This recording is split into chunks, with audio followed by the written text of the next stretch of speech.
ओम गुरुर्ब्रह्मा गुरुर्विष्णु गुरुर्देवै महेश्वरा गुरुर्साक्षात् परब्रह्म तस्मै श्री गुरुवे नमः। परम पूजनीय ब्रह्मलीन श्री श्री आज के इस कार्यक्रम के हमारे आयोजक हमारे बड़े भ्राता और जिनकी पूरे संत समाज में एक बहुत बड़ी ख्याति है और जो एक प्रसिद्ध कथावाचक के रूप में भी अपने पूरे भारतवर्ष में जिनकी कथा सुनने के लिए लोग उतावले रहते हैं, ऐसे हमारे परम मित्र स्वामी युगल गिरी जी महाराज, उनको मैं दंडवत प्रणाम करता हूँ। मंच पर विराजमान वैसे तो मेरे चाचा गुरु हैं और गुरु के समान पूजनीय हैं, मगर हम बहुत अच्छे मित्र भी हैं। मेरे बहुत ही आदरणीय स्वामी विकास गिरी जी महाराज और मेरे बहुत ही परम सखा, मैं जिनको कह सकता हूँ, जो रात के 12 बजे इनको फोन करो तो मेरी सहायता के लिए हाजिर रहते हैं। ऐसे हमारे परम सखा पवन जी महाराज झांसी वाले, साथ में पधारे हमारे महाराज बहन से और जितने भी मंच पर विराजमान है संत महात्मा और सामने विराजे हुए सभी भक्तगण, साधु संत और मेरी माता शक्ति, प्यारे बच्चों, नौजवान साथियों। वैसे तो यह कार्यक्रम महाराज जी ने कर रहे थे कि साधु संतों का जीवन होता है और देश हित के लिए, समाज हित के लिए सबसे पहले होता धर्म की रक्षा के लिए हम साधु संतों ने चोला धारण किया है। तो मेरी माता बहनों, इस प्रकार हमारे परम पूज्य विकास गिरी जी महाराज ने बहुत ही अच्छी बात हम सबको बताई है कि नेकी के रास्ते पर हम चलेंगे तो देर हो सकती है, मगर प्रभु के देर में देर नहीं हो सकती। तो मेरी माता बहनों, आप जगत जननी है, जगदम्बा है, काली है, सरस्वती है, गौरी है, गंगा है, गायत्री है, जो भी है आप सब हैं, क्योंकि आपसे ही ये सृष्टि चलती है मेरी माता बहनों। क्योंकि जब तक माँ, किसी के ऊपर माँ का आशीर्वाद रहता है, जिस प्रकार महाराज जी ने बताया है और सभी संत वृंद भी इसका व्याख्यान करते हैं कि माँ है सबसे पहले गुरु है तो माँ है, क्योंकि वो माँ है जो हमें 9 महीने तक अपने गर्भ में धारण करके पीड़ा कर सहती है, खुद गिले में सोती है और हम सबको सूखे में सुलाती है। तो हमें उस माता से हमें बहुत ज्ञान लेना चाहिए। तो मेरी माता बहनों, मैं आप सबसे निवेदन करता हूँ कि आज का समय में, वैसे तो ये सामाजिक बातें हैं जो मैं आपके सामने भी रखने जा रहा हूँ, क्योंकि आज हम देखते हैं आज हमारे बड़े बड़े बहुत मठ बन गए, आश्रम बन गए हैं, बहुत बड़े बड़े और भी उससे बड़े बड़े विद्वान सन्यासी आजम हैं, मगर जो जोत हमें धर्म की जगानी चाहिए, मैं समझता हूँ थोड़ी सी मंदी पड़ गई है वो, क्योंकि उसका श्रेय में हम सबको समाज के लोगों को देंगे, जो धर्मवादी लोग उनको भी देंगे। क्योंकि आज हम केवल अपने, आज हम समाज में क्या कुरीति आ रही है, पहले भिक्षा मांगने का कार्यक्रम सभी संत महात्मा करते थे, अपना कमंडल लेके जाते थे, घर घर भिक्षा मांगने जाते थे। वो क्यों जाते थे? इसलिए जाते थे ताकि वो घर में जाएं, हर द्वार पे जाते थे, वहां कोई दुख कष्ट पीड़ा कोई भी बात होती थी, माताएं शेयर करती थी अपने संत महात्माओं से। जिस प्रकार गुरु गोरखनाथ जी का भी जन्म हुआ, वो माता दीक्षा लेने आई तो गुरु देख लेता है, जो पालकी गुरु होता है कि बच्चे के ऊपर क्या समस्या है।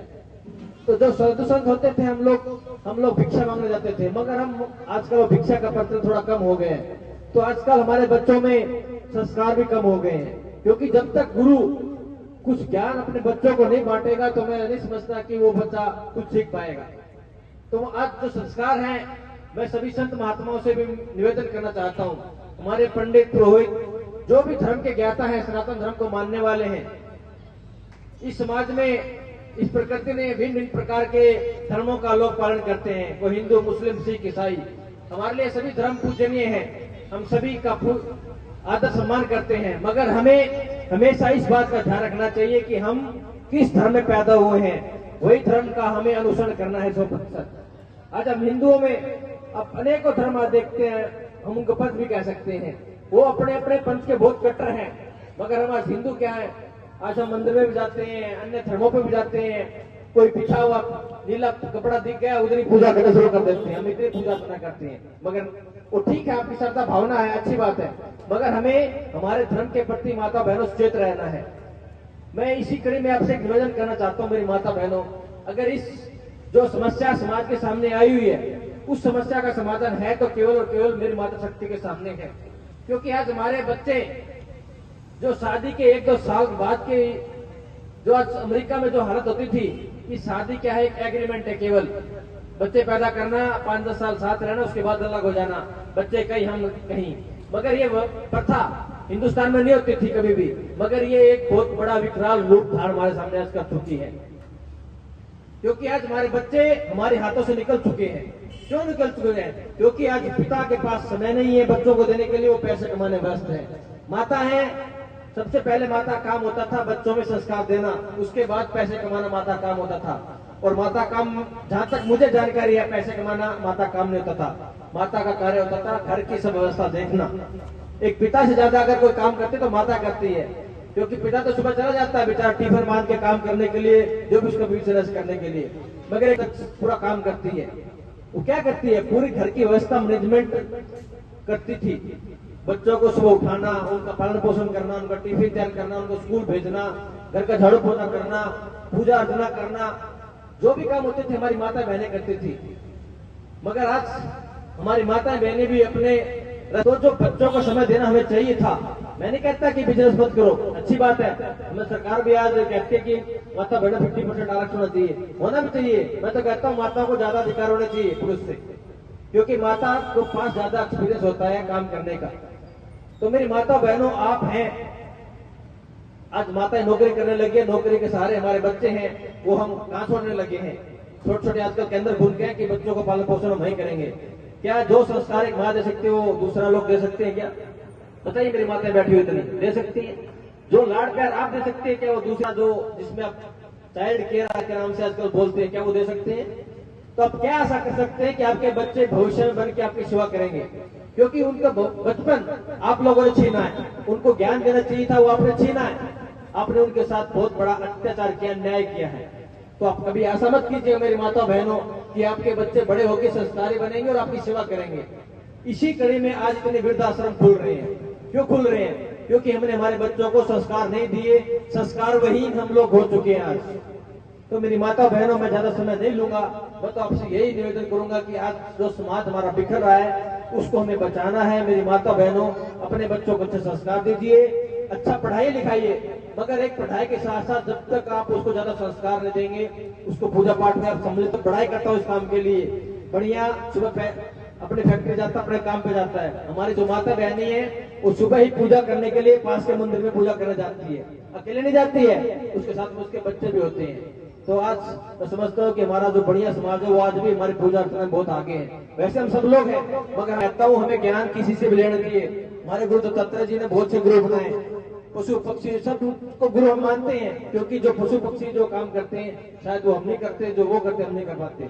तो मैं पुनः मेरी माताओं से निवेदन, लड़कियों को खासकर हमारी बहनों को आज अच्छे संस्कार देंगे तो मैं समझता हूँ कि हमारी जो हिंदू धर्म की रीढ़ की हड्डी है, पीढ़ी है सनातन, उसको हम उसकी अखंड ज्योत है वो जगाते रहेंगे।